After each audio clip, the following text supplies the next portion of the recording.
Hello, everyone, and welcome back to Inside Unreal, a weekly show where we learn, explore, and celebrate everything Unreal. I'm your host, Tina, and today with me I have an amazing cast of guests who are going to be talking over the latest 5.7 launch that came out just yesterday. So, for those of you who weren't aware, surprise, 5.7 is out, and you should go download it and play around with it and let us know what you think. Because today we're going to be going over some of the big beats, some of the latest and greatest, all that good stuff in detail, and answer some of your questions that you may have at the very end as well. So let's go ahead and get in. We'll introduce our guests for today.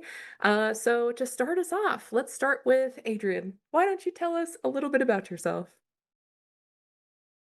Hello everyone, I'm Adrien Augu, tools programmer on the PCG team. So I'm working on the procedural framework, PCG plugin, and you might know me for my tutorial videos. So yeah, that's me. Awesome. Thank you so much for being here. Next up, we have Eric. Do you want to tell us a little bit about yourself as well? Sure. Hello, I'm the content director for Quixel. So I oversee mega scans and mega plans. Awesome. Pleasure to have you here. Next, we have Nathaniel. Want to tell us a little bit about yourself? Sure. Yeah, I'm Nathaniel Morgan. I am a principal technical artist here at Epic Games, and I act as the product owner of most of the rendering systems of Unreal Engine. Fantastic. Wonderful to have you here. Next, we have Simon. Want to tell us a little bit about yourself? Sure. So I'm Simon. I'm the lead vegetation artist over at Epic. Currently working on Procedural vegetation editor and leading the team working on megaplants. Fantastic. Next, we have Spencer. Mind telling us a little bit about yourself? Yeah, morning all. So I'm Spencer. I'm a senior technical product manager on the rendering side. So I'm also teaming up with Nathaniel to help on that front. Oh yeah. Awesome. And then next, we have Greg. Mind telling us about yourself? Yeah, hi, my name is Greg. I am the Senior Technical Product Manager over at Epic, mainly around sequencer and animation retargeting. But today I'll be going over some of the other animation tooling as well. So happy to be here. Awesome. Happy to have you here. And then last but certainly not least, we have Andy. Mind telling us a little bit about yourself as well? Sure thing. Andy Blondin. I'm a technical product management director here at Epic. I focus on UI and UX and usability of the Unreal Engine editor. Awesome. Well, thank you all so much for joining us today. Very excited to dig into 5.7. So I won't take up any more time. I know we've got a lot to cover. Spencer, do you want to kick us off with a little bit about Sure. Megalights? Yeah, let's go. 1 second while I get that going. Yeah, Hey, absolutely. Dan, if you're able to grab that screen, give me a heads up. Yeah, for sure. Yeah, There we go. We've got it pulled up. cool. Yeah, so like I said earlier, my name's Spencer. I'm a senior technical product manager of rendering. We'll basically walk through like a little bit of the Megalights update that's in 5.7. As you guys know, back in it was 5.5. We introduced Megalights in experimental form. This is a screenshot from that. Nathaniel actually brought up a really good point that back when we introduced this, that was actually running on a PS5 base layer or base console at that time at 30 FPS. And we're basically working towards building up Megalights to support 60 FPS on those base consoles. 5.7 is kind of like a stepping stone in that process as we sort of get there. And so 5.7 represents kind of like a quality of life update, if you will. So basically, Megalights is going from experimental from 5.5 into 5.7. We're considered beta. Basically, what that means is it's improving the overall quality, the noise, the performance, and also a couple of features actually coming online with that. So some of the new features that are coming online is basically we now support hair strands. There's some translucency support in there as well. Directional light is in there with some caveats, and also Niagara Park lights as well. So first off, though, like just in case you're like new to the Megalight side of things, you basically have two options of enabling that. You have your global render settings basically, and then you have your local PPV volume. So if you go to your render settings, you have two options you basically need to enable, and of course this is global, so it's project wide. You basically just want to flag on Megalights and make sure support HWRT is on as well. And then if you decide you actually only want megalights in a certain portion of your actual level, you can do it based on a PPV volume and just search for megalights, and you'll find it in the rendering features, and you can enable it. So when you walk into that volume, it basically becomes enabled. In terms of the actual hair strand support, this is pretty straightforward. It's basically, we now support it out of the box default. There's a couple C-bars here for you guys to actually look at and tweak if you feel like playing around with that. Basically, the down sample size, the number of samples, that's going to affect your quality performance. The screen traces and subpixel shading side is technically not on by default. You can enable them. They will in certain scenarios bump up your quality, but they also come with a performance overhead. So just kind of be aware of that. And the other bottom three are on by default. Overall, with the lit translucency and volume fog support, basically Megalights is now integrating with translucency lighting volumes as well as volumetric fog. Shadows are calculated based on a unified Froxel volume, and a Froxel volume is based off your camera's frustum. If you're wondering what a Froxel is, it's a weird term. It's basically when you take a frustum, so like your camera frustum itself, and then you combine it with a Froxel, you get, or a voxel, you get Froxel, and that's where that terminology comes from. There's a few things you can do to actually like tweak the overall resolution and like the distance at which that can actually carry out. So there's a couple C-bars here, the r.megalights volume grid pixel size and pixel size as well on Z side to actually help you tweak that resolution. And then the outer distance is of course like how far out you're traveling that. Let's see here, directional light support. This is an interesting one. So technically, directional light support is in there with 5.7. It's not on by default. If you want to enable directional light support for Megalights, you do have to enable r.megalights directional lights 1. And there's some considerations like caveats with that. Basically, if you're in a scenario where your directional light is mostly going to look like it's going to be very soft or dim, like i.e. moonlight, you could definitely go down the directional light in Megalights path. But if you're more in a scenario where you're looking for sharper shadows and you're like a high noon type of lighting scenario, VSM will technically produce better shadows and crisper shadows than Megalights would at the current moment. So it depends on what lighting flavor you're kind of looking for. But if you do decide to go down the Megalights directional light path and you do have that enabled, basically you just have to watch out for if that's enabled and you have interiors, because that's a very strong light source in the way Megalights works. When you go on the inside of an interior with a directional light enabled, the samples will start being sent to that directional light, and that can basically steal samples that would normally go to your local lights. The byproduct of this is you end up getting like ghosting or noise. There's a few ways you can kind of get around that. You can get around that by basically taking a PPV to dim the directional light to reduce the amount of samples that are going to that while you're in the interiors. Or you can use a PPV to shut off the directional light and basically make sure your samples only travel to the local area lights. So quite a bit of caveats there, but you know, play around, see what you come up with, and definitely report back to us like what you find. In terms of Niagara particle lights, this is a very cool feature as well. Basically, here at the bottom, we've got a quick demo of showing off like the actual feature of Niagara particle lights casting shadows and doing it via Megalights. It's not on by default at the current moment, so if you need to enable that, it's that r.megalights simple light mode 2. And then also make sure on your renderer inside of Niagara, inside the light render section, you enable the Megalights feature and Megalights cast shadows. There's some considerations here. You definitely want to use like smaller attenuations on those lights, and you also don't want to have like a ton of them affecting the same screen pixel at the same time because they'll compete for the samples basically. So definitely take that into consideration. Keep them small. Keep the number of shadows casted limited there as well. But you can definitely get away with it. And thanks to Daryl who set up this demo, which looks pretty awesome. So definitely a very cool feature. Then in terms of like some top level, like kind of considerations for the performance side, Megalights is a fixed function operation in terms of sending samples per pixel. So basically performance is mostly dependent on the internal resolution prior to upscale. So the higher that resolution is, the more overhead that basically, the more sampling that you're doing, the more cost that Megalights basically incurs. The second biggest part of Megalight's performance is the fact of like it is based on hardware ray tracing. So you definitely need to take into consideration the number of instances that you have, the complexity of the RT fallback meshes that you're making. The amount of overlap is definitely a big one. Make sure you use the instance overlap debug viewer to figure out like where your hotspots are. And then also the amount of dynamic triangles that need to be updated via like skinned objects. Overall, there's a few tips to consider. Megalights cost is mostly constant, like I said before, but there isn't a major difference between unshadowed and shadowed lights in terms of megalights. So you might as well keep shadows enabled in most scenarios.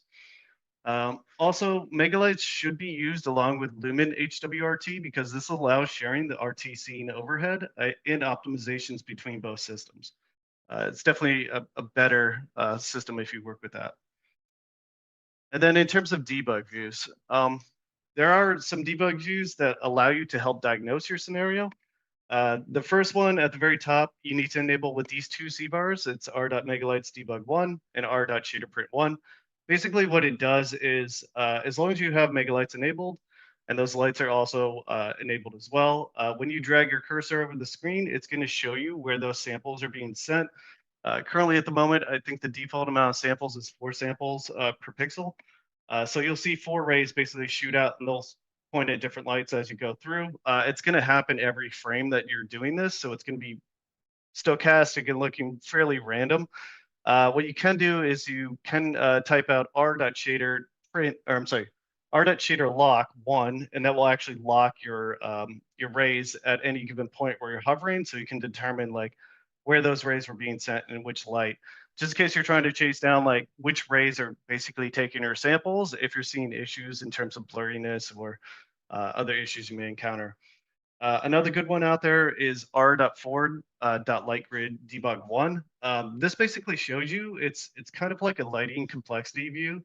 It basically shows you how many overlapping lights you have. And it's super handy to track down like if you have way too many lights competing in an area. And in reality, like depending on the intensity value that those lights are, you may be able to get away with a lot more competing lights.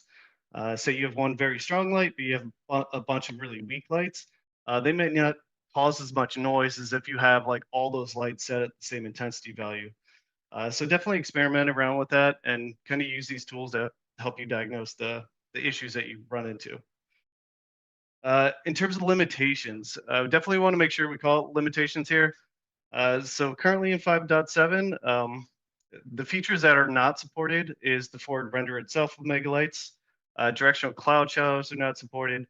Subsurface scattering thickness estimation is not supported. Water, clouds, heterogeneous volumes, and local volumetrics are not supported as well. The platform is not supported. We're talking the previous gen consoles, so like Xbox One, PS4, the Switch, mobile, etc.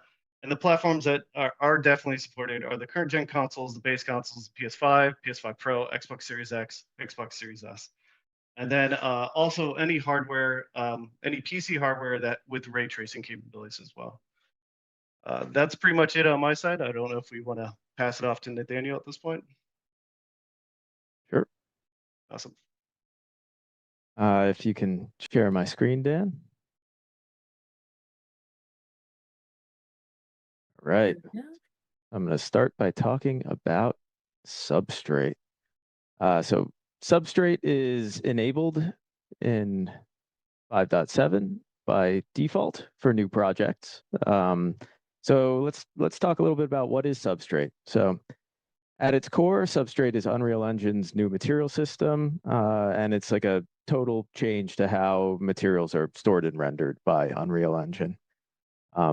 In older workflows, Unreal used a fixed gbuffer layout that you may or may not be familiar with, but Substrate changes that by storing material data in packed buffers, which changes how we can access the data. It gives us a little more flexibility. But yeah, there is a little bit of an asterisk there that I'll talk about in a second.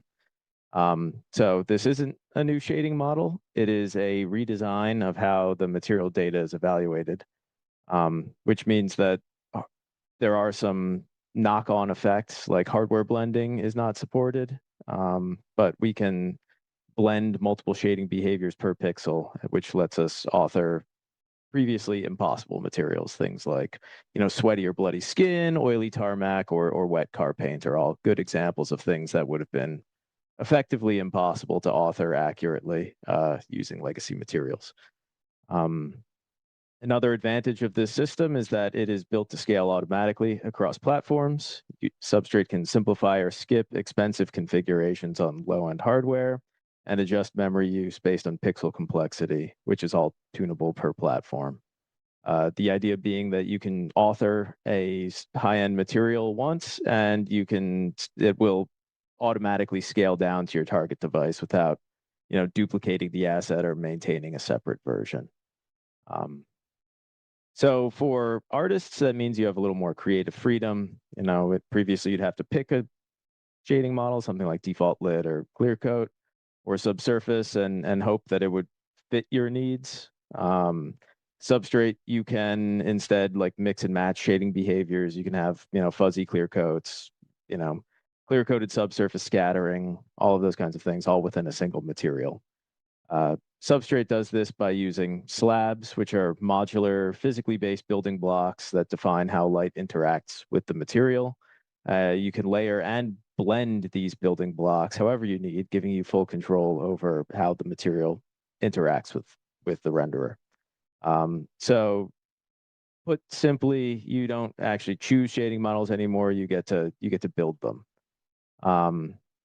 So getting back to that asterisk, so Substrate actually has two modes that are exposed in 5.7. There's a mode called the adaptive G buffer, and there's the blendable G buffer.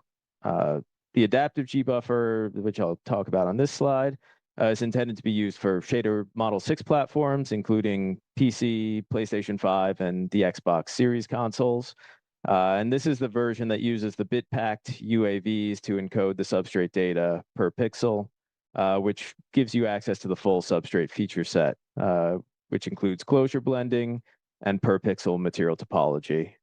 So this is the mode that delivers the most flexibility and visual fidelity for substrate. There is a catch to this because the data is packed and hardware blending isn't supported, as I'd already mentioned. This means that debuffer decals are the only method for applying decals when using the adaptive G buffer, and you'll use them automatically regardless of the project setting. You can still choose whether to render these decals during or after the base pass to access the material normal, and you can access the material normal without any temporal reprojection or depth reconstruction. The blendable G buffer as opposed to the adaptive G buffer, is the compatibility fallback for platforms that don't support the full substrate feature set. This is, if you are upgrading a project to substrate that hasn't actually enabled substrate previously in previous versions of the engine, this is the mode that will be enabled for those projects if you just simply turn on substrate. It's used on Shader Model 5 and other limited platforms. You can also enforce this setting at the project level, so that way you can set basically the ceiling of your material capability to a blendable G buffer, even on higher end SM6 capable platforms, if you don't need the advanced features of substrate. So this mode, the way it works is it keeps the traditional G buffer layout with the existing blending support, but you also carry some substrate data from the base pass. It's limited to one slab per pixel, so advanced features like layered closures or complex blends are automatically simplified to fit that single closure per pixel format. And you can actually see which features are being used or downgraded in the substrate panel of the material editor. The goal with this mode is to maintain performance and memory parity with legacy rendering, so while still allowing you to target 60 frames per second, especially on previous gen consoles. And it will automatically simplify unsupported features, but will otherwise benefit from Substrate's core improvements, even though it doesn't let you do the full layering behavior. And what this means for you is that this is a safe, low-risk compatibility layer. You can adopt Substrate gradually and then opt in on certain materials as needed, because it doesn't actually change any of your material configuration. And then it will let you, like, if you wanted to experiment with certain higher end features, you can opt into those, on a per material basis. So talking about substrate, let's look at what a substrate material actually is. I've been using the term slab a lot, but yeah, what does that actually mean? So unlike legacy materials where you had to pick a fixed shading model, substrate materials are built from slabs. The slab is the core building block of a substrate material. It's kind of like a shading model unto itself. It's like a physically parameterized unit that defines how light interacts with the surface. Each slab actually can represent multiple shading behaviors, and it replaces several of Unreal's legacy shading models all in a single node. And it allows for effects that used to require, custom tech art tricks or hacks of various sorts. So as I said before, this is now considered production ready as of 5.7, and it's enabled by default in new projects. Depending on the template you use, it will either select the adaptive G buffer or the blendable G buffer. The higher end templates will have the adaptive G buffer enabled, which is the automotive template and the architectural template. Otherwise, the template projects will be enabled with the blendable G buffer by default. So when upgrading an older project, existing material should still look the same. In fact, they're effectively running the same code, but now they're using Substrate's new data system. But once you start editing a material using either slab or composition nodes, it will fully convert to Substrate. And if you then disable Substrate in your project for whatever reason, those Substrate nodes will be stripped from your materials, and the parameters will be disconnected. So just know that as soon as you start adding Substrate nodes to your material graphs, that's sort of a one-way trip.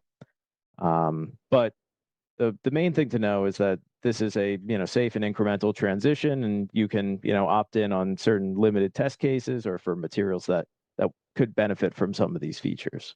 But going back won't necessarily break any existing projects or work that you've done. Okay, so moving on, one of the things that makes Substrate stand out, like from most other material systems, is the composition operators. These define how your slabs combine to form what I've been calling a material topology. The topology is the structure that describes how light interacts with the material, both at the surface and through its volume. Unlike other legacy systems, you're not locked into a fixed shading model anymore. So as I've said, you're building your shading model by choosing how your slabs stack, blend, or switch between each other directly in the material graph. And these operators are actually what defines that blending behavior. So to be very clear, the flexibility requires you to be at least a little responsible with how you're combining all of these slabs. The more closures you evaluate, the more expensive the material will be, especially when you're using it with lumen or path tracing. So just as a general rule of thumb, if a single slab gets you what you need from the material, just use one. It's going to be the most efficient option 99 times out of 100. So just a quick overview of the basic operators available in Substrate. Vertical coat will handle physically coating one slab with another. So like clear coat over paint or water over glass, those kinds of things that are like one material encasing another. Horizontal blend mixes your slabs side by side, much like your usual behavior of masking or combining materials in something like Substance Painter. And it offers a continuous transition between two materials. There is another operator called add, which combines slabs by summing their lit contributions. But generally, I recommend people avoid using it because it can very easily break energy conservation unless one of the slabs is purely emissive. Adding light emission to a slab is actually physically correct, but otherwise summing the contribution of two lit materials is not actually physically correct, and using one of the other operators will almost always give you a better, a more accurate result, I should say. Coverage is another operator. It's mostly just, you can think of it as a weighting function on a slab, so you can use it to like mask the contribution of slabs. I usually use it for things like if you have like raindrops on top of like a car paint or something like that, you'd mask where the raindrops have actually fallen, so that way you're only doing the vertical layering in the region where the raindrops actually exist. And then lastly, the last operator that we've added is the select operator, and it will switch between slabs based on a mask or logic input and only evaluate one slab. It's good for optimization or for certain features that can't be blended, specular profile assets or subsurface profiles, both of which are assigned to your slabs directly. Can't technically be blended, so you can use a switch to toggle between them.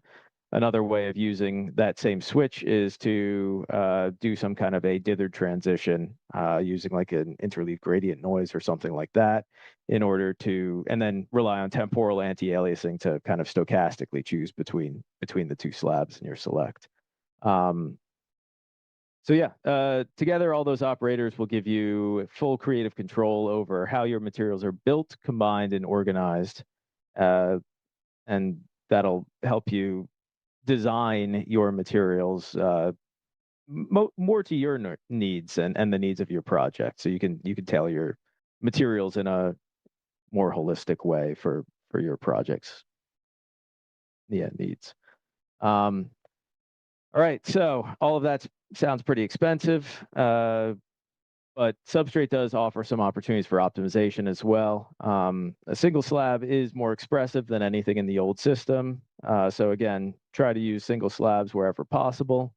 But Substrate also offers the ability to use parameter blending on your operators. So instead of evaluating both slabs and then blending the results, you can actually blend the input parameters to a slab and then evaluate those two slabs as a single slab. This will cut down on your closure evaluations and won't count towards like the absolute limits of closure numbers, which is 8 currently. So you can see here a comparison of what parameter blending looks like. With horizontal blending, it's usually beneficial to just use parameter blending when using a horizontal blend. But with vertical coding, you have to decide if the performance overhead of using a more expensive blending operation outweighs the look difference, because you're going to lose your layered lighting effect since you can't handle attenuation or things like that. And one other thing to note with parameter blending is that its use must be consistent through the graph. So if you use it on one operator, everything below it in the material topology will need to follow suit. So if you have like a chain of blends, the top one that uses parameter blending will force everything else that comes before it to use parameter blending as well. So it's something that you have to plan for in your material topology rather than simply doing this at the last minute as an optimization, because it will likely change the way that your materials look. So wrapping things up on the Substrate side, it's production ready and enabled by default in new projects. Your shading model is not a preset, it's a graph that you have to build and maintain. Single slab is usually all that you need. When you start combining slabs, you have to be very intentional about how you use operators and where you use parameter blending. Substrate features are opt-in, so you can keep most of your materials legacy and then opt in to only in materials where it will actually benefit you. And this is the jumping off point to a new generation of materials. And this is going to continue to grow and evolve and will represent this is the foundation of what will likely be a paradigm shift in materials. And then moving on to the next topic, nanite foliage. So when we talk about nanite foliage, we're not talking about a single feature, but it is actually a combination of a few nanite features in the engine. Most of these can be enabled by using CVARs, but for convenience, while the features are all experimental, there's a single project setting to toggle them on, which is the nanite foliage project setting, and I'll cover all three of these briefly because I think I've spoken for too long already. So our content demands have the fidelity requirement for our content. It keeps going up, and we want to push the boundaries of what's possible, but we also need to make sure that these experiences run smoothly at 60 hertz on current gen hardware. So for those not in the know, but most people probably are aware of this by now, nanite works better with opaque materials. So wherever possible, opaque geometry is preferred. But how do you build your assets when you have to store this incredible amount of geometric density and make everything work kind of together? When switching to opaque rendering, our asset size ballooned, which, while we have better performance and more visual detail, our fully modeled spruce tree assets were on the order of hundreds of megabytes into potentially gigabyte territory, which is just not practical. So one option is the option that we've elected to follow is to break the trees into smaller instance components. That way, each part is relatively lightweight, but you can actually get higher fidelity than before. So by taking those instance components and duplicating them around, you can get a tree that has much higher geometric fidelity, but is much lighter on the absolute disk footprint, since you don't have to store hundreds of unique configurations of these branches, but instead one or two. So you do actually need some number of variation for, like, flatter outward facing branches near the base that gradually transition into more like upward facing fan branches towards the canopy. You need to have some of that level of variation, but not anything near to storing unique branches for an entire tree. So all of these individual components are combined in what we call nanite assemblies. These reference branch components get scattered onto the main tree shape, kind of like building trees out of Lego pieces. So multiple tree assets can actually share that kit of branches. You can see here that, you can see the numbers and the instance counts of each of the branch assets, in the assembly view. And the gains here are pretty impressive. Like, one of our hero trees went from 3.5 gigabytes down to about 29 megabytes for its UAsset files. And it has actually a very similar gains in the streaming size, where it drops from like 35 megabytes down to about 2.7 megabytes. So you get big disk and memory savings while keeping all that detail. Nanite assemblies each also have their own dedicated skeleton, which can be used for wind movement. That's our nanite skinning behavior. So in our earlier foliage demos, we used world position offset to make the leaves and branches move. But there are actually a few substantial performance gotchas with that, because each vertex can move in unpredictable ways. You have to cap the maximum movement value so that the engine knows how much space to save for the animation. Because the system is fairly conservative. That means that the bounds are over large, and that makes the renderer have to do draw a bunch of extra things. Then also the world position offset changes materials because it actually modifies the vertex shader. So each one needs to be handled separately. They can't be batched, which also adds extra cost to the nanite draws. So with nanite skinning, we avoid these issues. We can use conservative bounds based on the bone transforms. And all our materials can then be batched as well. So it's just a more efficient way of handling things like wind motion as well. And then the last component of the nanite foliage system is nanite voxels. I should note that these voxels that you're seeing here are grossly exaggerated. The voxels really in actuality, will be no larger than a pixel. But these are the intended behavior for these is to automatically simplify tree shapes as you move farther away while still inheriting the original material properties. So things like color, roughness, and normals to a certain extent.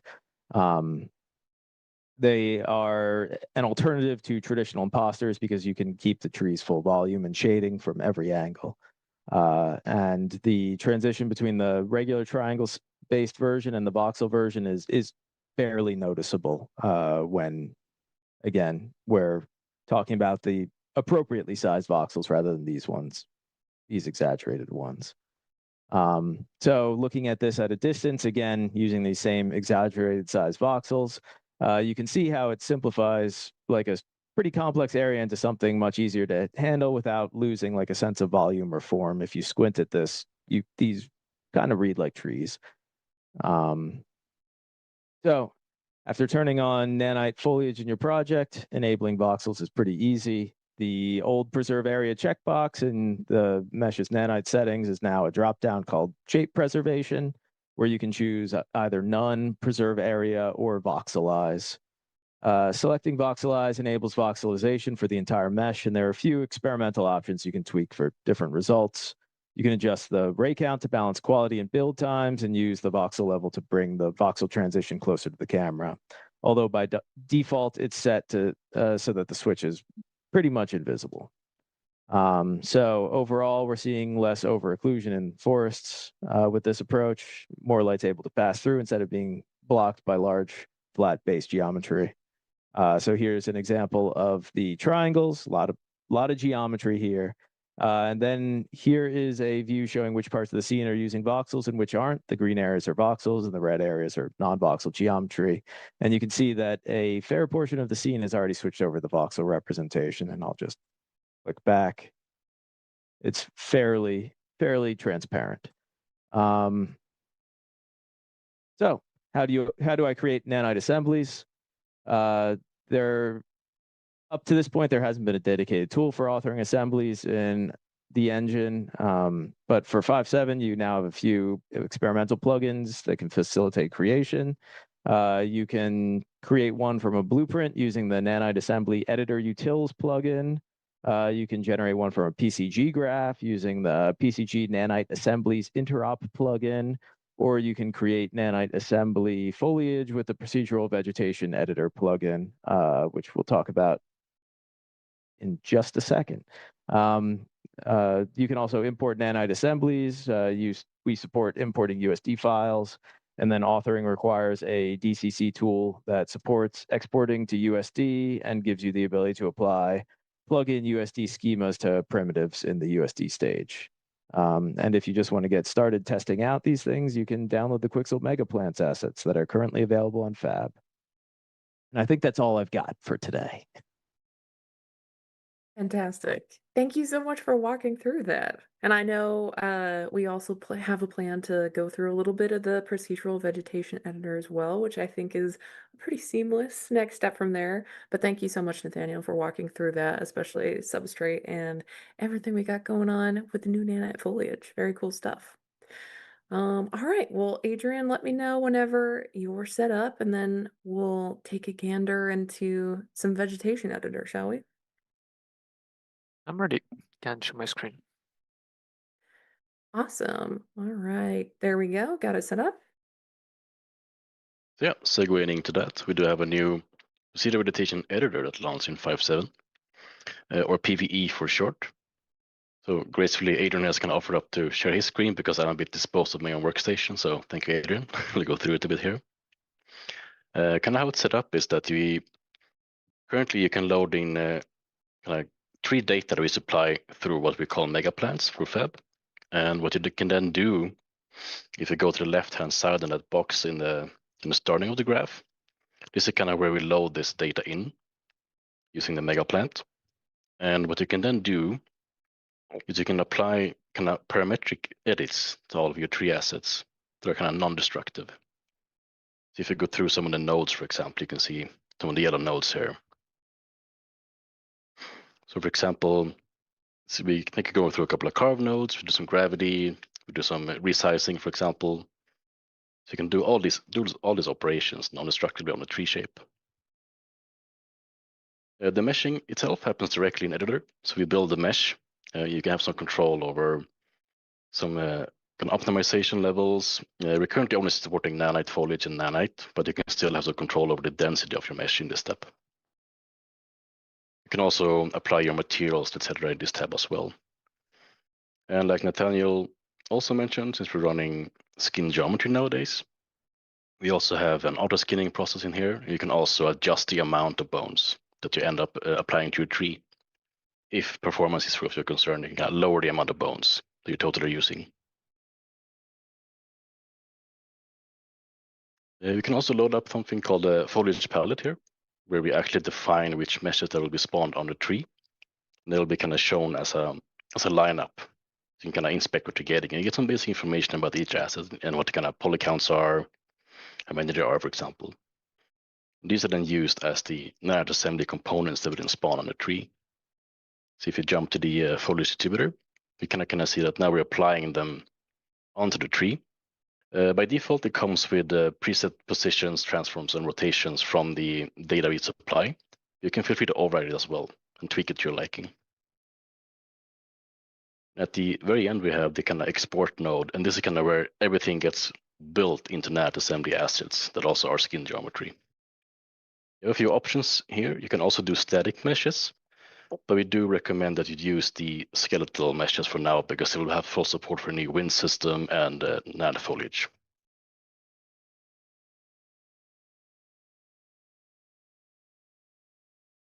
And yeah, like I mentioned, the way to load data into this new editor is going to be to utilize the mega plans, which are going to be available on Fab. So maybe Eric wanna jump in on that. Yeah, thank you, Simon. Yeah, so Mega Plants was released yesterday as experimental. They're currently available on Fab right now for free. And you can grab our 5 starting recipes that we have available now. We're obviously looking to add a lot more over time. With a bit of luck, we're going to add 5 more before the end of the year. And these are created with real botanical principles sort of in mind by our very talented art team at Quixel, led by Simon. So each plant is defined by a recipe that you can load into PV. And obviously both PVE and mega plants are in experimental, so there are more features coming to the toolset. So that will sort of unlock a lot of new, cool, different types of vegetation in the future as well. And we're looking to release our roadmap publicly at some point. It will be merged with the Megascans roadmap. So when that happens, please go and vote for your favorite plant so we can create what you need for your project. So yeah, please go and try out these free assets now available on Fab and let us know what you think. Give us some feedback and Awesome. Thank you so much. And we will drop the link for those mega plants in chat right now. So y'all can go check those out, download those, and give out the procedural vegetation editor a shot. Really excited to see what y'all do. Take pictures. Selfishly, for me, I want to see what everybody does with this. So mess around with it and let us see it. Post it all around so we can see what y'all are up to with this. But yeah, thank you so much for walking through the procedural vegetation editor and also talking a little bit about Quixel Megaplants there, Eric. Appreciate y'all so much. And I think with that, Adrian, we can probably just pop into some procedural content generation overall updates. Yes, so if you wanna show my screen. Thank you, There we Tina. go. All right, so hello again, everyone. We're going to do a quick update on the new features in 5.7 regarding PCG. So PCG is becoming production ready in 5.7, so we're exiting beta, which is very exciting. And we focused a lot on UI, UX, and also a lot of performance tweaks behind the scene. The main, one of the main things that we're going to present today is going to show you the new editor tool mode that will allow you to build tools on top of PCG so that we can break the barrier of entry for starting to use PCG. All right, so just a quick reminder, need to have PCG enabled. So just type PCG in your plugins and then you have like all different plugins and interrupts, making sure that PCG is enabled.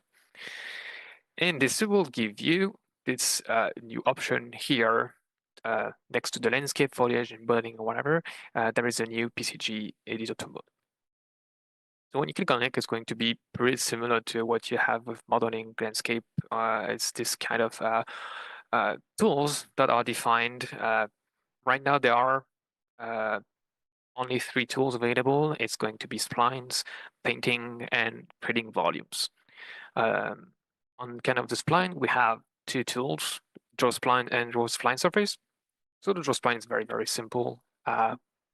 When you click on draw spline, this will open up all the PCG graphs that are set up to work with those tools. These ones are provided by the engine and provided by our team, but you could also define your own graph, and I will going to show that later on. The interface is pretty similar to what you will have in the details view when you create a PCG component, is that you will have the graph that you want to use for the tool and also like a list of options, parameters that you can tweak and you need.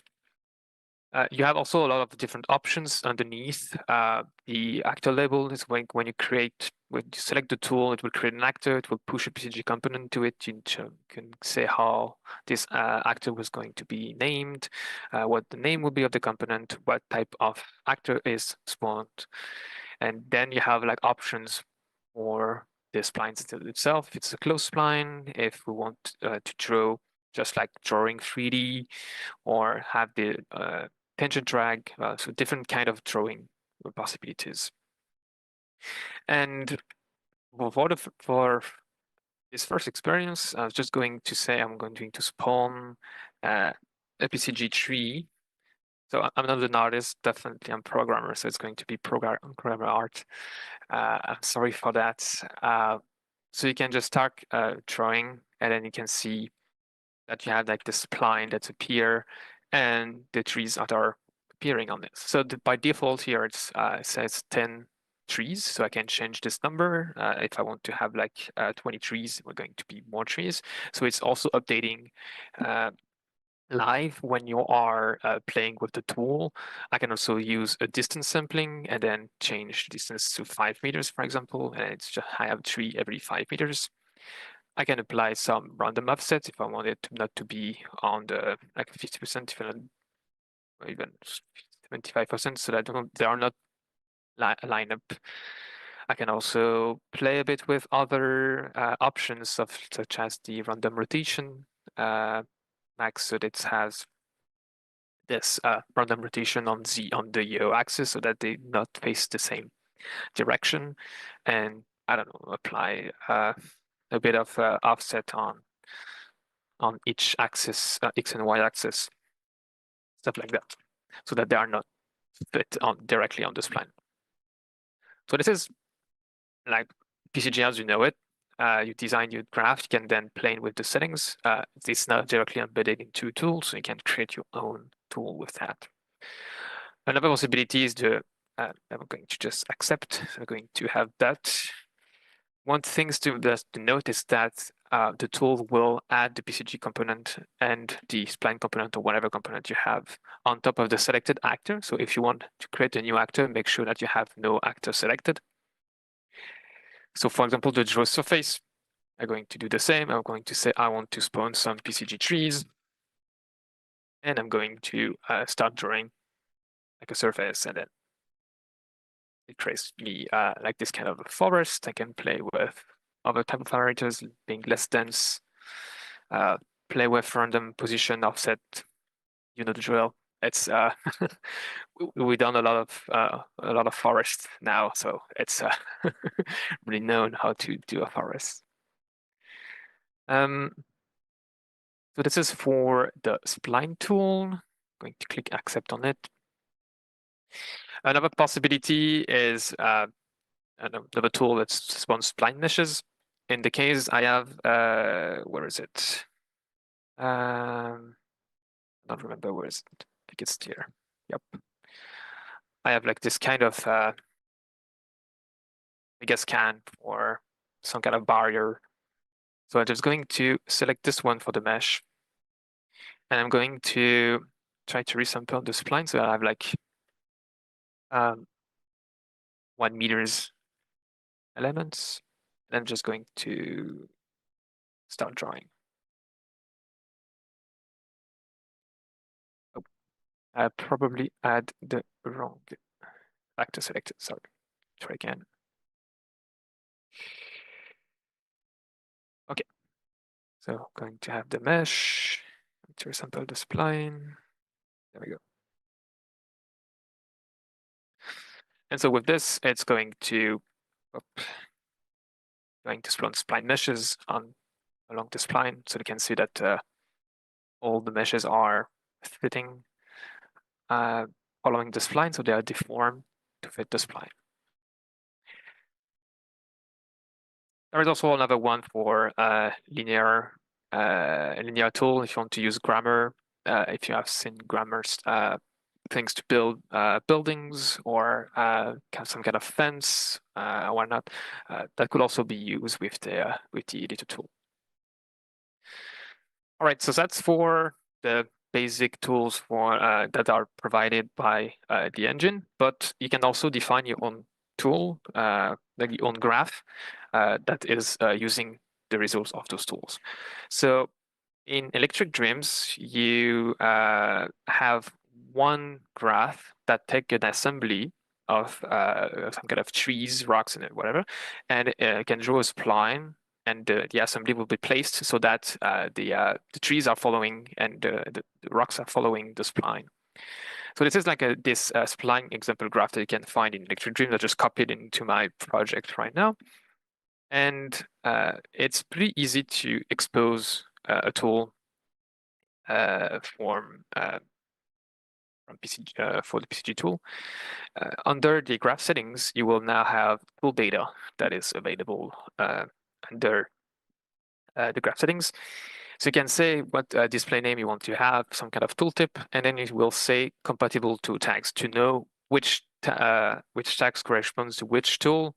You can go, for example, here and open the spacing tool. You can see that all the graphs are under the Spline content generation plugin content. Under editor mode, you have the draw spline, for example, and you will see that for this one, the tag is the spline tool, so you can just copy it. And if you want it for the painting, for the volume, for whatever, you will find the right tag for it. So I just have this kind of spline tool, and then you can just say is preset. And doing is preset, we'll just add it to the list. So if I cancel, I exit and come back so that it refreshes. When I go into draw spline, you can see that now I have this spline assembly option that is there. And if I can start to, I don't know, I'm going to go there. I'm going to start drawing. It's way nicer than just my small trees. So you can see it's this assembly of a few trees, rocks placed together, and then we applied it along this spline, and so it gives you this nice nice avenue of trees with rocks and everything. And this is built just using the spline that you just drew. So you combine the tool, drawing splines, with what the PCG graph can do, read the spline, do stuff with it. So yeah, that's it for the spline. Let's have a look at the volumes now. And I'm going to show you what was it? The volume builder. Okay, so in the content example of PCGs, you have an example of a building that just take a footprint, like it's a spline, and then build a building out of it. So I have this very, very simple graph that just take the volume that I'm going to create with the tool, do cross sections that will define the footprint of this volume, and then it's going to spawn the building on top of it. So what I'm going to do is I'm going to go back to the tool data. The compatible tool tag is the volume tool, and then I'm going to make it as a preset. And I'm going to save it. And now if I go to make sure that it's refreshed, I'm going back to the full mode, volume, and now you can see that I have my building volume that is there. And so for the building volumes, I'm just going to go there, and I'm going to first drag, which is going to first the footprint of the volume, and then I will be able to go up. And you can see that my building is generating on top of that, and I'm going up, I'm going down, and it's live, it's updating live. And when it's done, I can just accept, and then you can see that I have my building that is here. So, yep. And now let's look at the painting tool, the last one.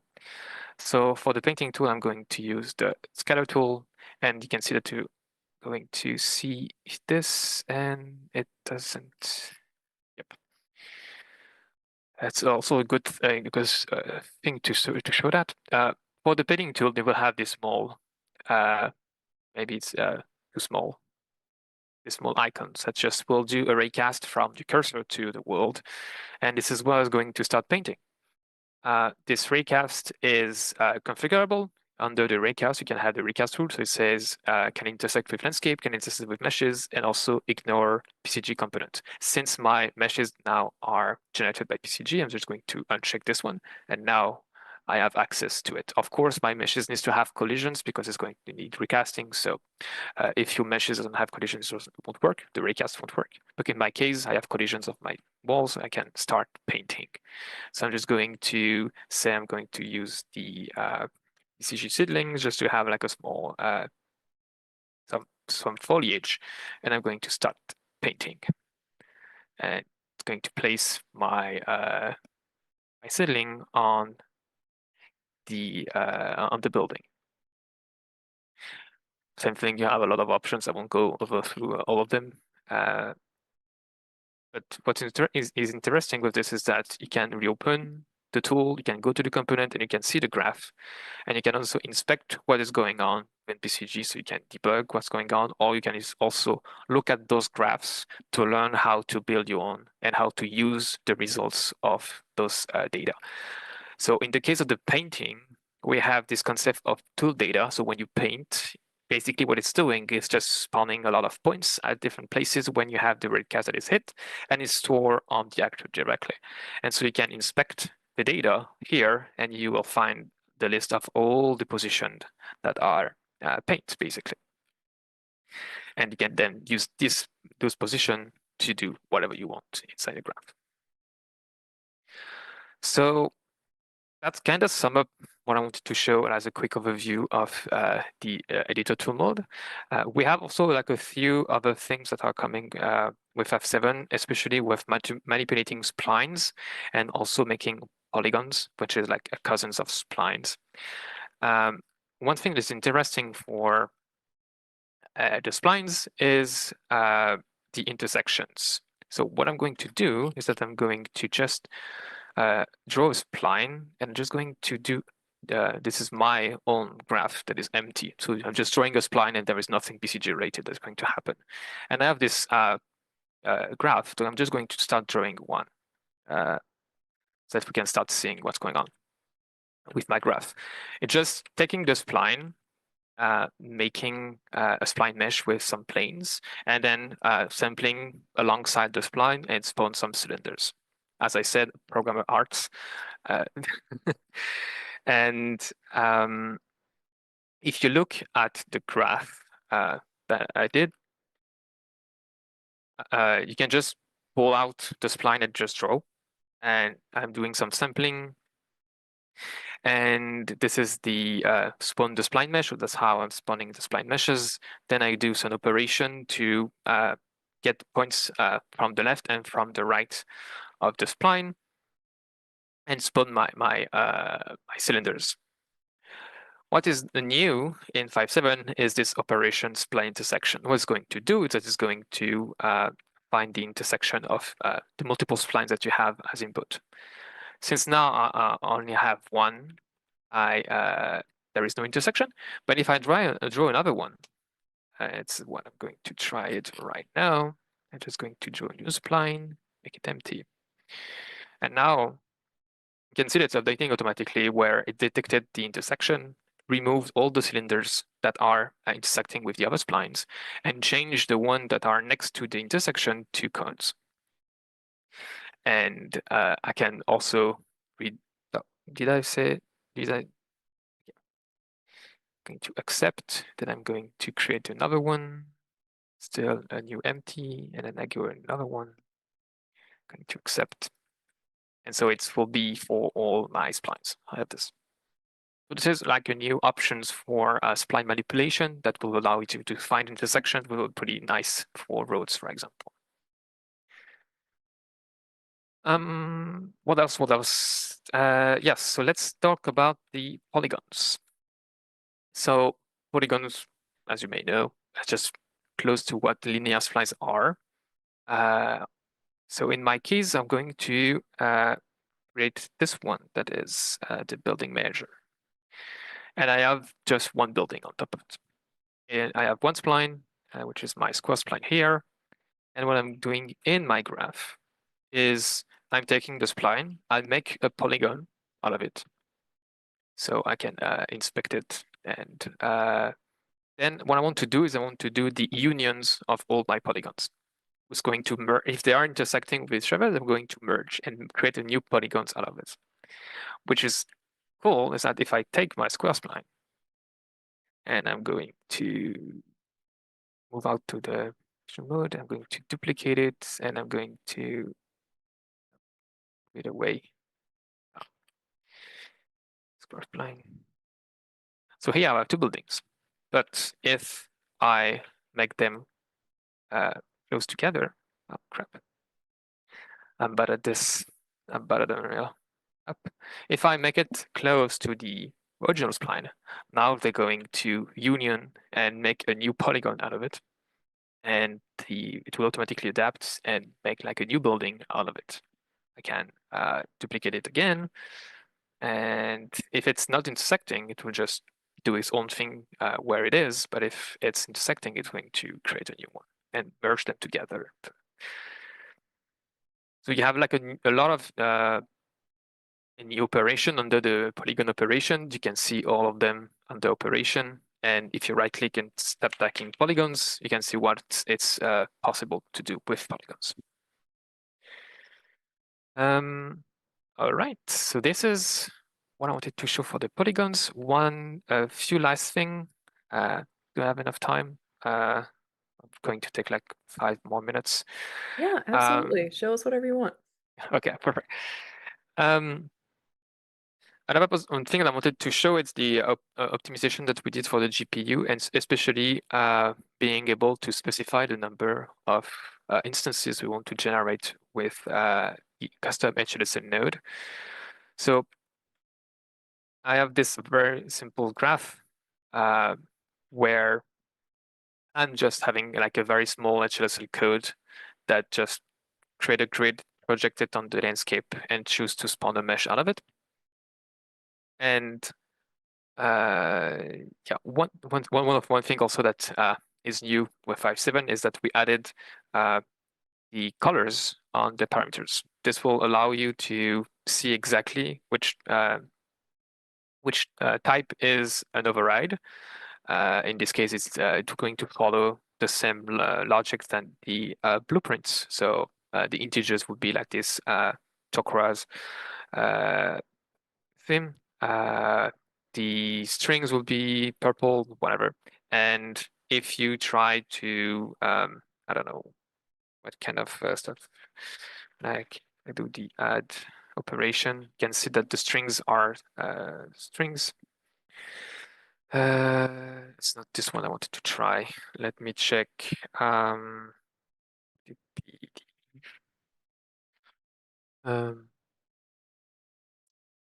Transform points, maybe. Yep. So for example, the vectors are integers, yellow.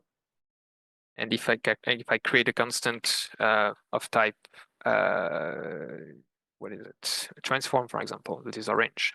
I cannot plug a transform into a vector. It's not an operation that is valid. And now you will have like static analysis that will tells you that you cannot use a transform into a vector, which means that the param data that were before they were yellow now are white to mimic the any white or gray to mimic the any pin. So it can be any type of params.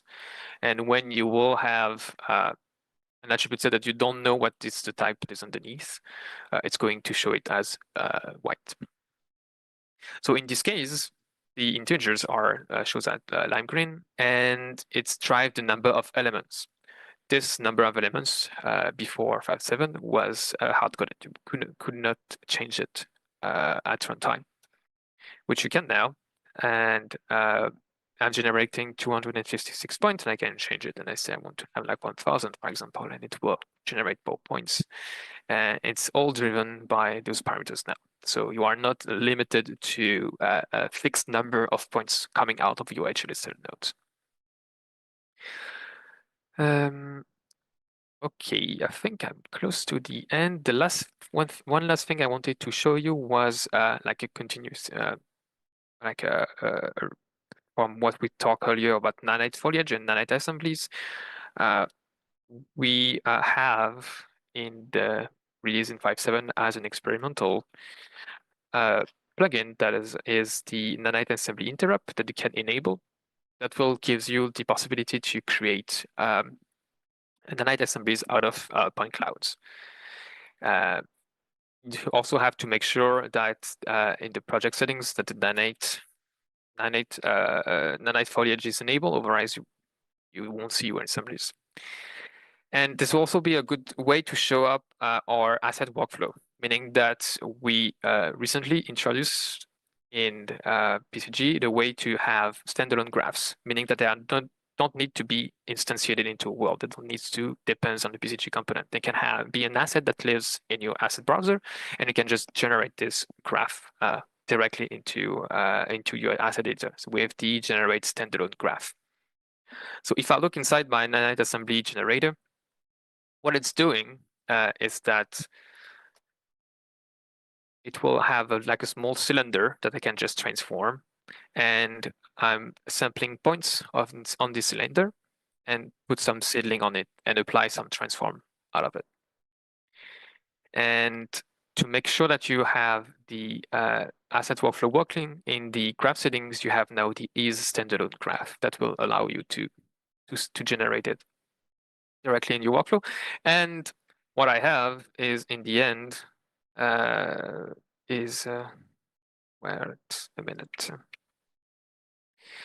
the end, what I have for the Nanite assemblies, I just have the dialog and the same way that we have for saving PCG data assets. It's the same thing. The only difference is that you will need to specify the attributes where your mesh is for this.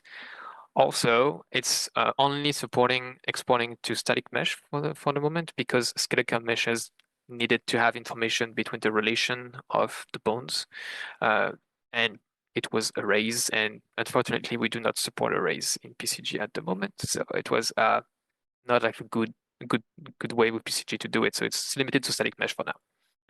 But what you can do is that you can just say, I'm going to generate my standalone graph. Now it's going to ask me to save it. So I'm going to save it to my Nanite assembly. And this is what you have in the end. It's my small cylinder with my seedlings on top of it.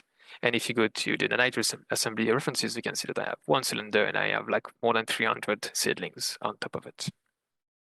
So I don't know what's white now, but it seems that it's now white. So I think it's just finish my section, so I can give back the mic to, I don't think it's going to be Greg after me. Yeah, absolutely. Thank you so much for walking us through that, Adrian. Really appreciate the insight on all the different cool updates to the tools there.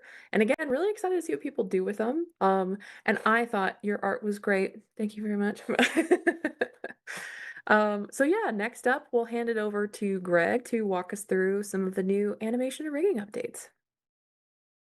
Yeah, thanks, Tina. Yeah, that was super cool stuff, Adrian, and everyone before. It's great to see all the new rendering and the expansion with environment design.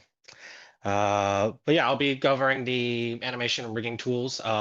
So this is a character from one of our recently released sample projects that was done by Agora Studios. So if you want to take a look at how you can do like a short film in Unreal and see that sample project, you can look at that. That has a lot of really good workflows, but it also has some really great characters that also include like animation rigs.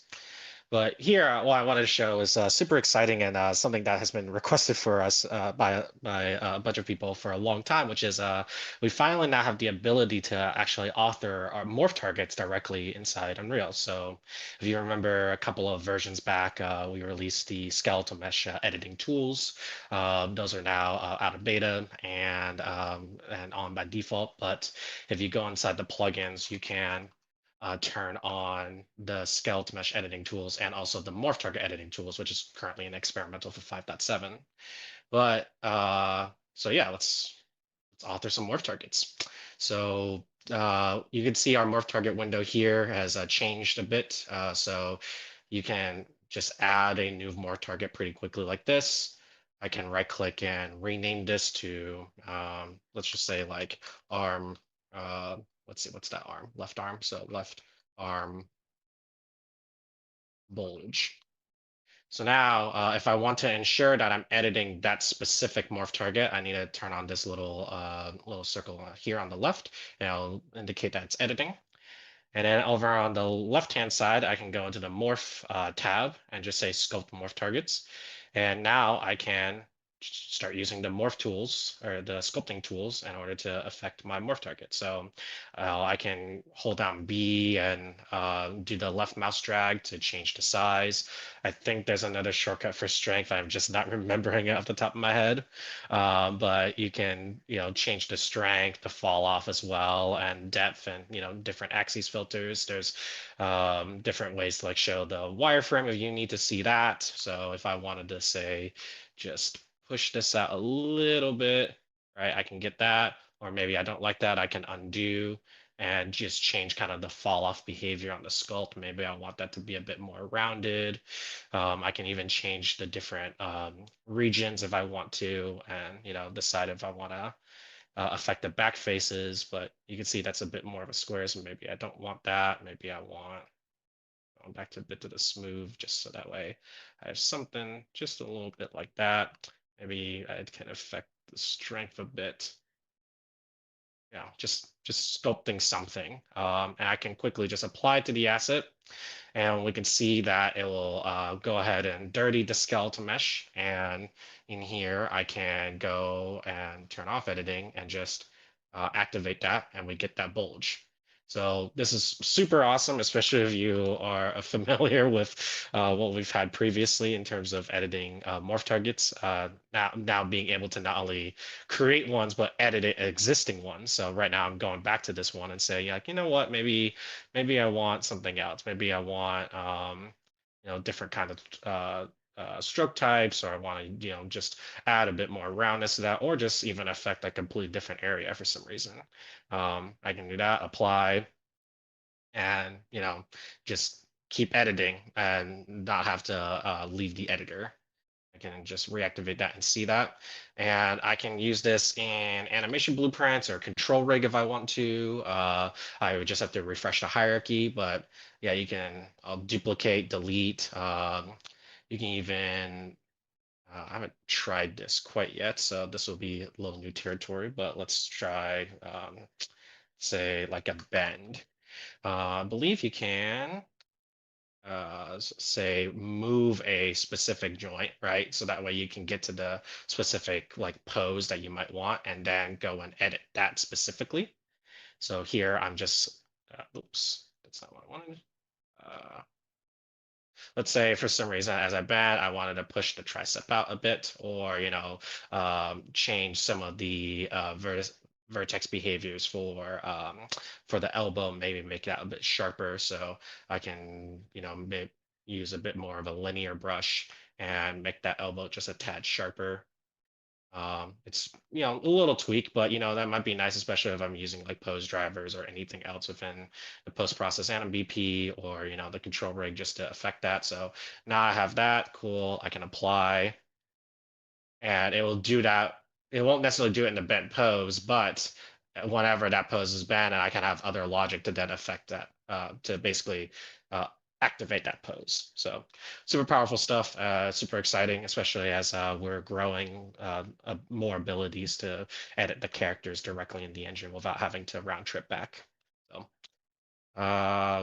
let's talk about animating in Unreal and some sequencer flows. So I will go ahead and open up this level sequence. Again, these characters come from that sample project that I mentioned. So if you want to take a look at those come with full rigs that you can start animating, which is super awesome.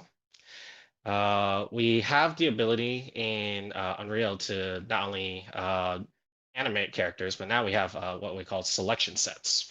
So you can create selection sets of different characters, and like just kind of basically have like different parts of a character, kind of like a picker, but not having to create one from scratch.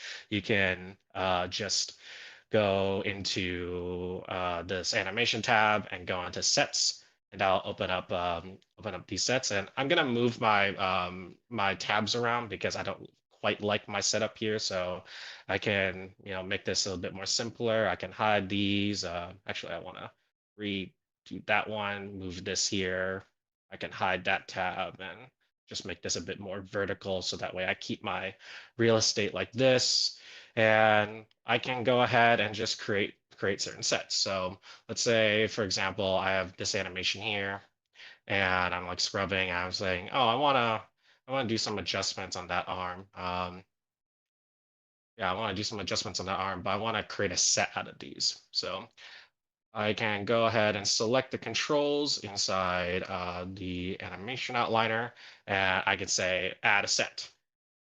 And what that will do is I can now name this set. So I'll say right arm. All right, I'll turn that off for a second. And as I say deselect, anything either within the level or just select something else, I can select this arm again, and it gets all of my controls, which is super powerful, especially if you're animating in Unreal, where you want to, quickly get to different sets and quickly, create them. And there's also other things you can do with this. I don't have all the keyboard shortcuts, but you have the ability to select a specific mirror. So let's say this is the right arm and you actually want to select the left arm. You can just select the left, which is awesome. So that way you don't have to create a whole nother set just for the left arm, or etc. You can also even affect it on multiple characters. So both of these characters have controls with the same name. So when I now select this right arm, it selects both of them instead of just one, which is awesome. And you can also do that with the mirror as well. So as long as they're the same name or they share similar modules across like modular control rigs, this will work well. And if you don't want to have that ability, you can control it based off of the different characters. So here, if I only wanted to select it on this guy, I can just say right arm and it'll do that. But if I wanted to select it on this character over here, I can do that. Or I can just do it based off of selection. There's other things you can do within here. You can, hide. You can hide the select set, so you completely hid all of those controls, or you can isolate those, so that way you only see those controls, especially as you're animating that specific part of the character.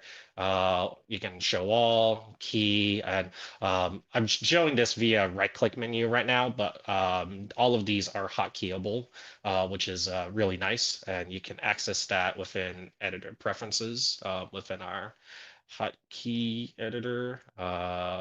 Just trying to remember exactly where it is. Apologize. I think I just type select set. It should appear somewhere. Selection set. Show hide selection sets. Yeah. So and not only that, while I'm showing this on control rig specifically, you can actually do this with actors as well. So for example, if I had, say, this camera and say like this root control for some reason, I can go ahead and add a set, and I could say camera and root. Now when I select that arm and I select camera and root, you'll see that it's selected the camera and also that root control, which is great. This is all saved within the sequence as well. So if I save this sequence and I exit and then reopen that guide, you'll see that as I select, I get those sets back, which is great. And if you want to share the sets, you can always import and export. So you can export the set as a JSON and then import back that set as a JSON as well, which is super awesome. And then you can always import the last selection set that was open in case if you have any particular refresh issues. Other things within Animate Engine is that within this like animation mode, all of these are also hotkeyable. So and they're not just they open up individual windows, but you can even deactivate them like this super quick, which is nice. So like for example, this is our new constraints window that we added for 5.7. That we've combined spaces, constraints, and snapper all together.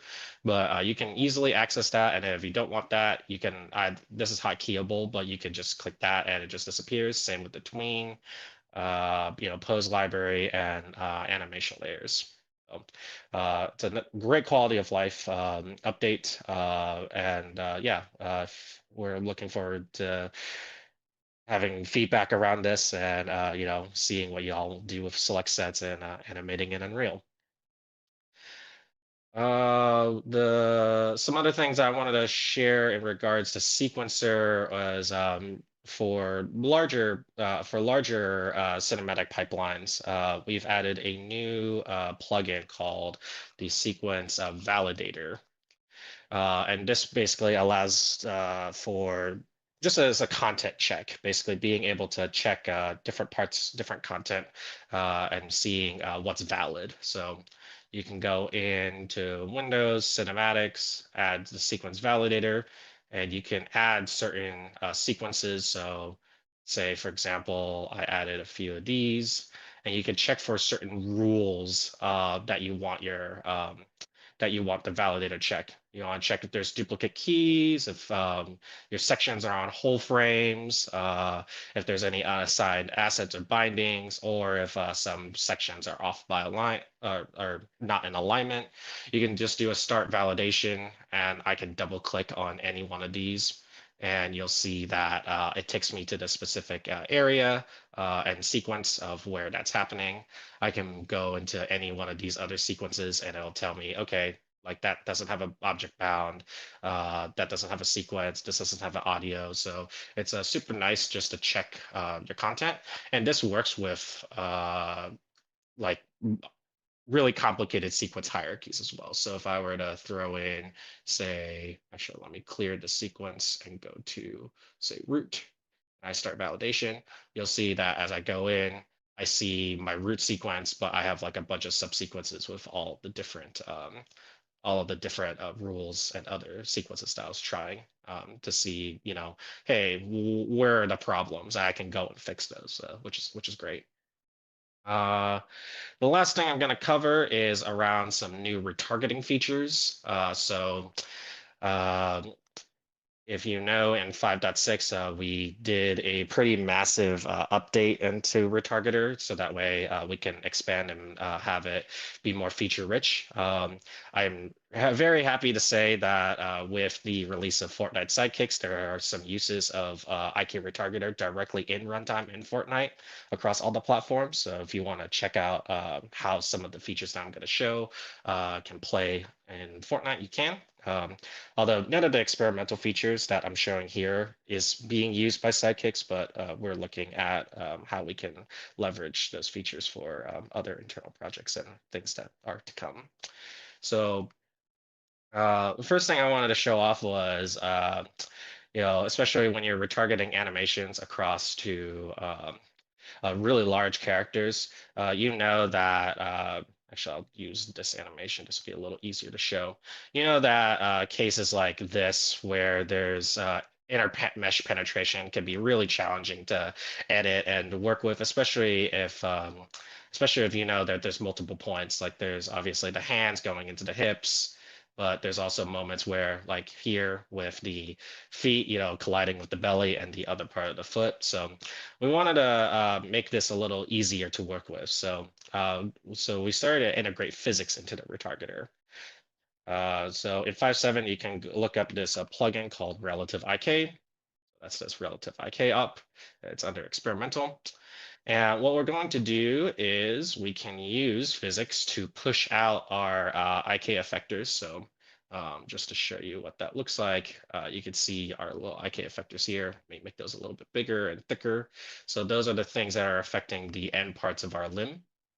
But we want to move these and see if they collide with the different parts of the body. So what I can do is under the IK op stack, I can add something called body intersect goals. So here I can provide a physics asset. So I'm going to provide one that I already created. And this is pretty easy to create. You can just, you can just easily go to any skeletal mesh and right click, create a physics asset, and it will generate one for you. I did have to do some tweaks to make this, more fit to my character's body and with specific capsules and collision shapes. But once you do a bit of that editing, you don't have to necessarily do it again. You can just apply it onto any retarget with your character. And then in the intersection here, we can start adding specific goals. So let's take a look at that end pose here, where this larger character has their hands interpenetrating. So let's go ahead and start doing right hand IK because that's the goals name that I've designed in the retargeter. So we'll go ahead and say that left hand IK, and we'll start doing some intersection bodies. So the intersection bodies are the bodies that are here within the physics asset. So I want to add the thighs, the calves, and the pelvis here. So I can start doing that by just saying thigh. Oh, you can see within our debug draw, we're seeing that physics asset, but it is already pushing that goal out based off of physics. So you can just toggle that on and on, off and on, just to see how that gets affected. So we'll do that for the rest.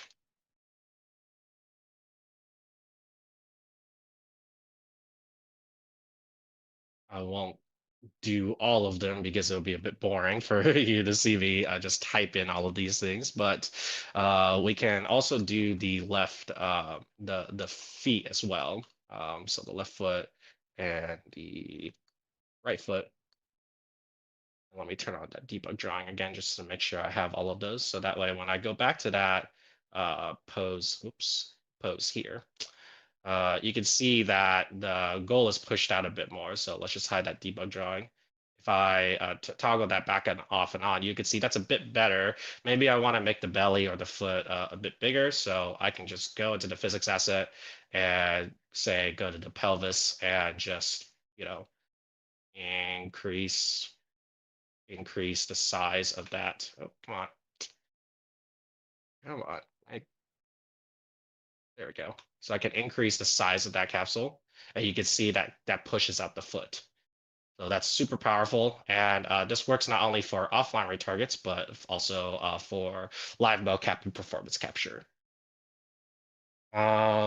I know I'm running a bit out of time, but I'll end it off here. But I'll be making new tutorials and features at a glance, going over all the new features in retargeter and sequencers. So take a hopefully look forward to that, and I will pass it off to Andy to talk about the editor and AI assistant. Thank you so much, Greg. Really appreciate you walking through that. And I'll just take this as a verbal handshake that I have to bring you back on to go through more animation stuff in the future. That's what it sounded like to me. Always happy to. Awesome. So yeah, Andy, last but again, certainly not least, let's go ahead and walk through the AI assistant and the home panel stuff. Sure. Can you guys hear me, Tina? Yes. Okay, just making sure. All right, hey guys, this is Andy. So I'm going to cover this briefly, but you may be launching 5.7 for the first time and you're kind of like, whoa, this is new. Well, we have a new home panel, and this is meant to be kind of the front door to Unreal Engine. We kind of admit we have such powerful tools, but when it comes to onboarding, some of the problems is like, where do I get started and what do I do? So when you launch the engine this time around, you'll be greeted with a new home panel. And this is a place to help you as a new user get started. So some of this stuff might seem rather basic, but everyone's starting their journey at different points, and we want to make the best use of everyone's kind of onboarding experience. So you'll be greeted with this getting started page. And with this, you'll kind of be your home base for all things. So on the left-hand side, you see that we kind of have a navigation of senior news, getting started, home, sample projects. You can see that as I click on these, this is a web view that will have kind of constantly updated, but you'll get your latest news for Unreal Engine. So if you can see next event that we're pushing is coming up, obviously it's 5.7's out and release notes. The getting started page is kind of your home base, and you'll see this new introduction to Unreal Engine tutorial project that I'm going to walk us through. The team did a really nice job kind of helping convey the basic concepts. But you can see we have the different, if I'm a game developer, where do I get started? And you can click on the links, and these will take you out to those projects and sample content and various web links that we have here. So each industry is covered. You can see kind of film and TV, architecture and automotive and simulation each have a place. And we'll continue to grow this out. This is, kind of where we're getting started.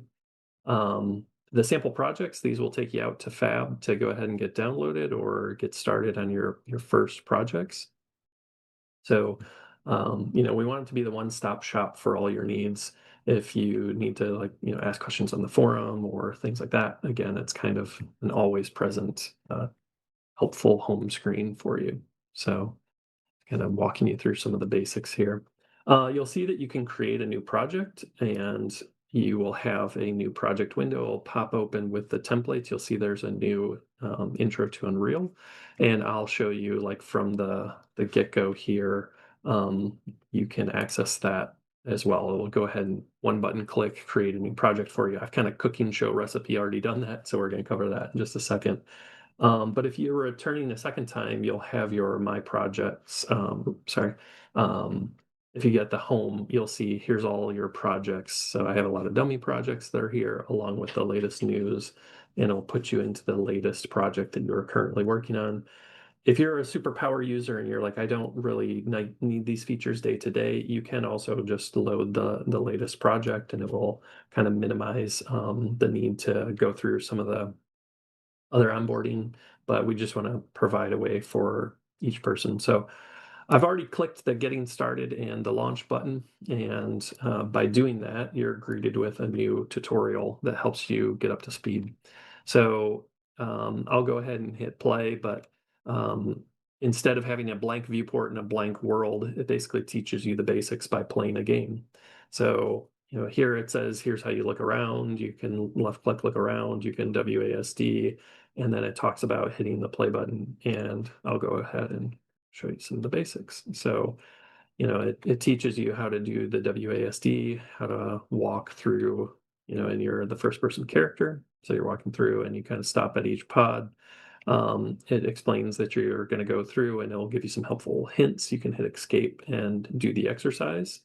So if we get to the first one here, simply how do I move objects?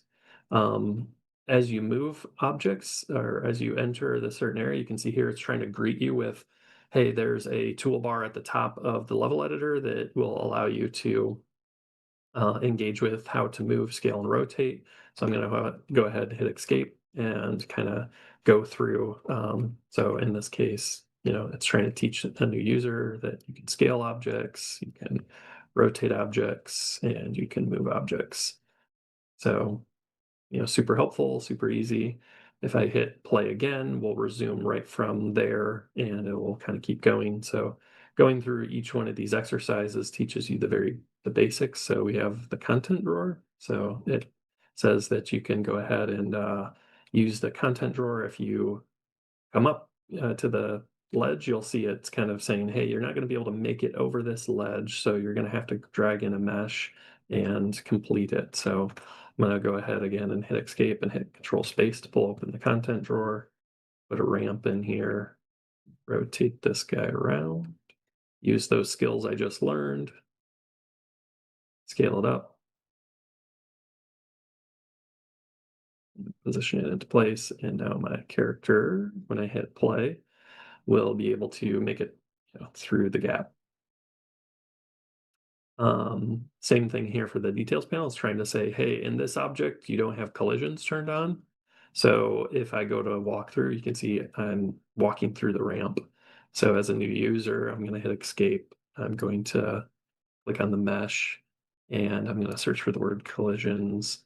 And I'm going to go ahead and say block all.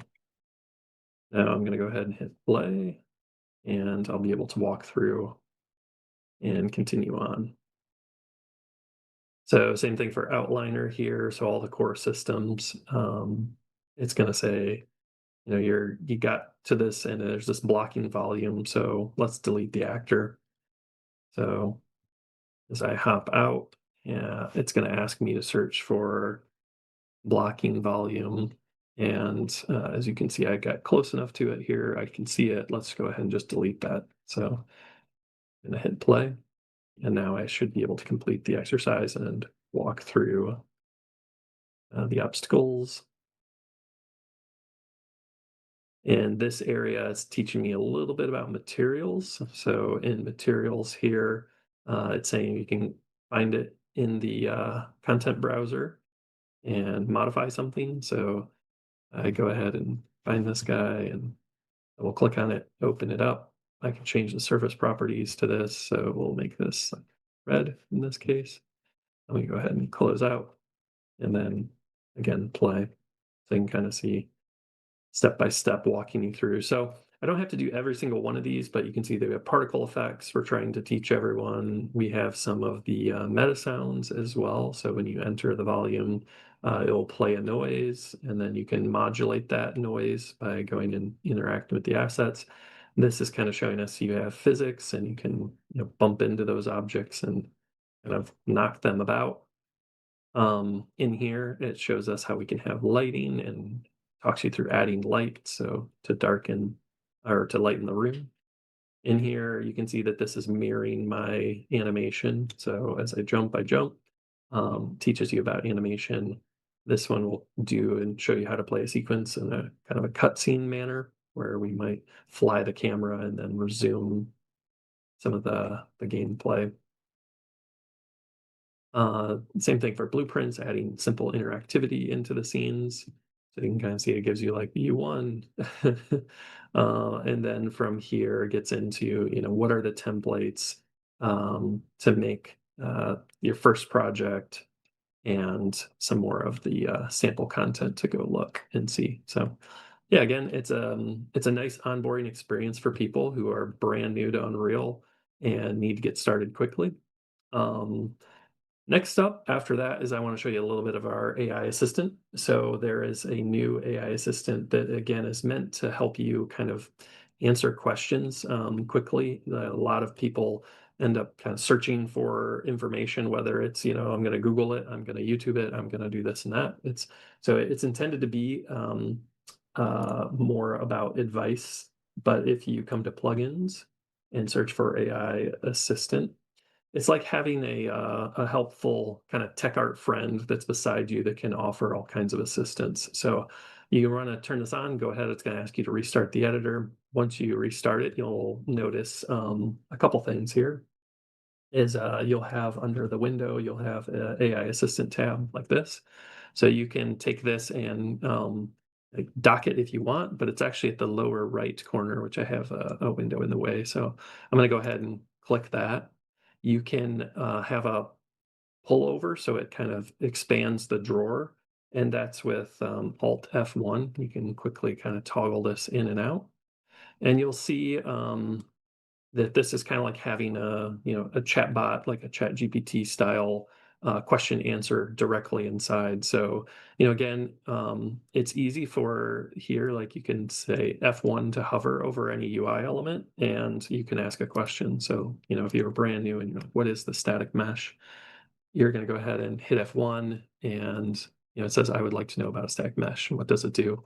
So the static mesh, it talks about the category, talks about the details, what it represents in the world. It's a static mesh actor and gives you some helpful information.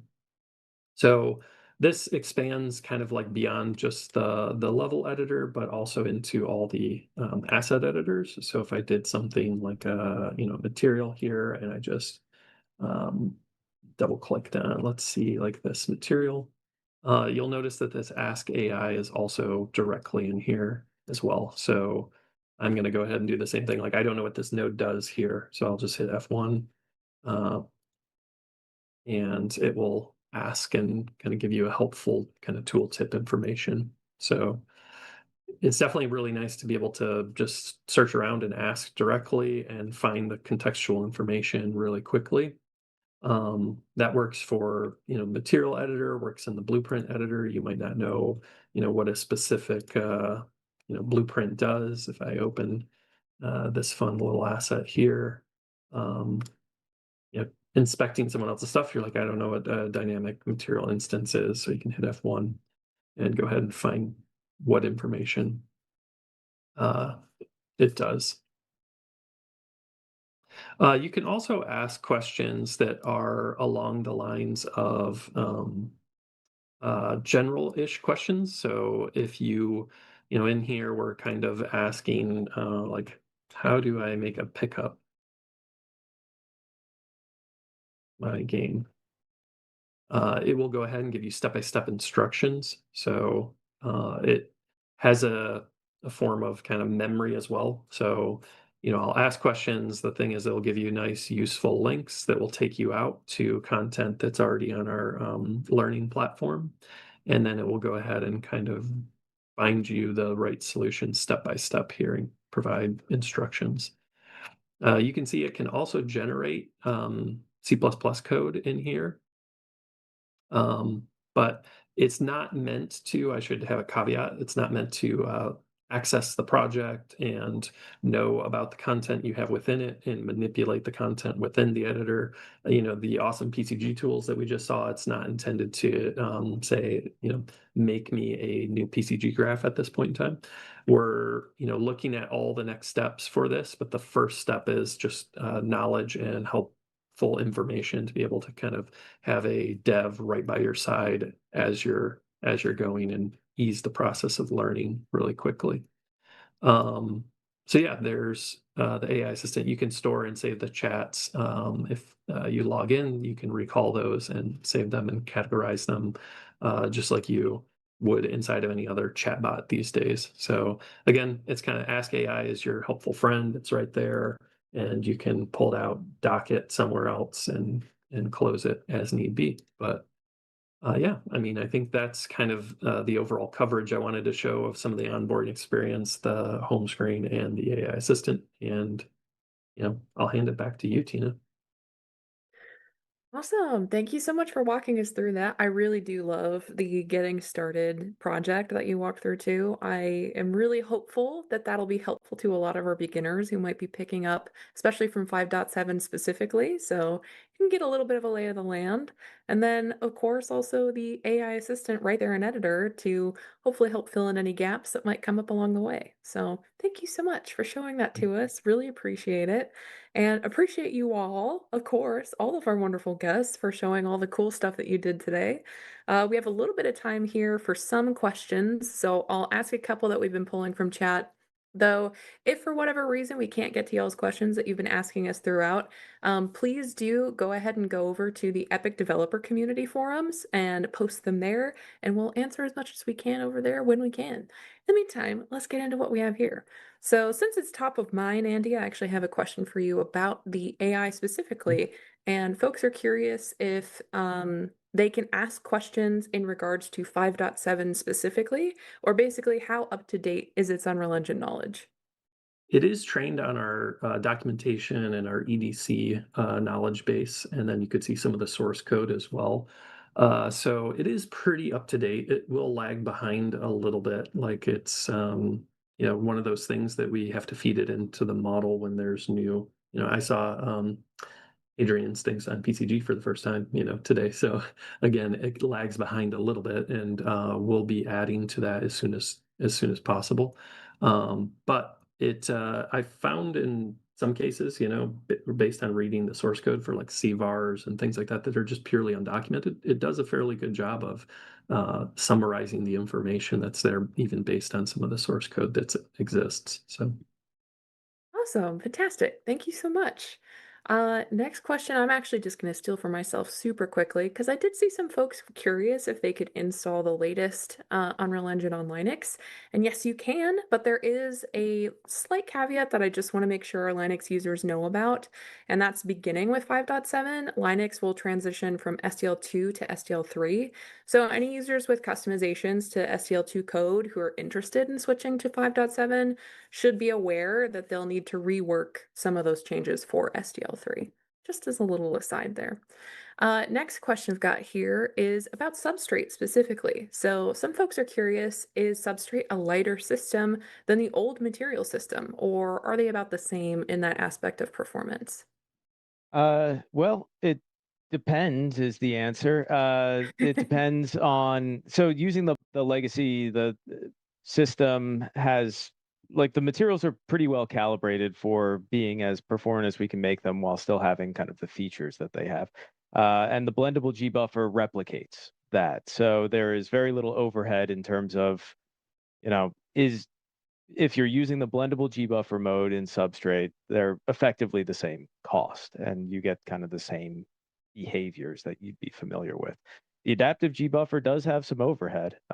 We try and curb any of that overhead if you're not using those features on certain materials. Like, there will be very little overhead, but it's like any other advanced system, as you start opting into more of these features, the expense will be higher. Awesome. That's great context to have. Thank you so much, Nathaniel. And then our next question here is, will there be a way to convert existing FBX and SpeedTree to Megaplants formats with skeletal meshes? So we are looking into options, how to bring in existing meshes and sort of create usable data from them inside PVE.